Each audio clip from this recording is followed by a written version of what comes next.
Mr. Speaker, the Prime Minister has effectively told us that he's not able to do two things at the same time. This issue of a delay is a weak excuse, and I would say to him that by refusing this inquiry, he is enabling those people who wish to smear all British Muslims based on the actions of a small minority. He is talking about distraction tactics. Let us have the truth. The Prime Minister cannot tell the House the full scale of the scandal. He doesn't want questions asked of Labour politicians who may be complicit. He won't listen to the victims. He won't listen to the victims who are calling for a national inquiry. He is making this all about a bill this afternoon. Later today, he will tell Labour MPs, including in Telford, Rochdale, Bristol, Derby, Aylesbury, Oldham, Bradford, Peterborough, Coventry, Middlesbrough, Newcastle, Ramsgate, to tell all of these people to vote against a national inquiry into the gangs which have systematically gang raped children in their constituencies. This is one of the worst scandals in British history, Mr. Speaker.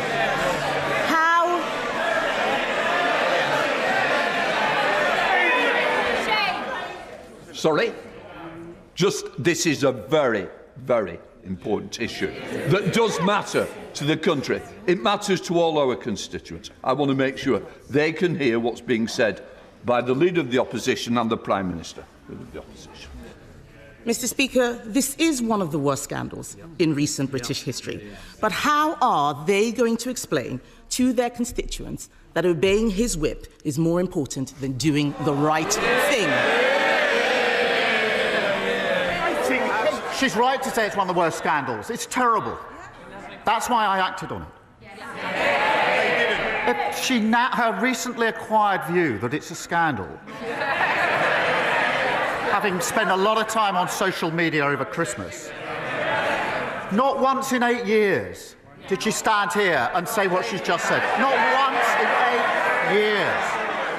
They didn't act on the recommendations. They want a national inquiry. We had a national inquiry, the J inquiry, the J report. 20 recommendations, not a single one implemented. Not a single one implemented. And she said you can do two things at once. You can't kill the bill this afternoon, wreck that bill, and protect children. There was Mr. Speaker, there was a dreadful case of Sarah Sharif that everybody will remember. This was the girl taken out of school and abused by an abuser. The bill this afternoon fixes that gap. And I know, I'm looking across, I know there are honourable members on the benches opposite who know very well that what's in this bill is necessary, that it's the right thing to do, and that would want to vote for this bill. I urge them to think twice about following this short-sighted, misguided, bandwagon-jumping approach of the non-leadership of the Leader of the Opposition. I urge them to.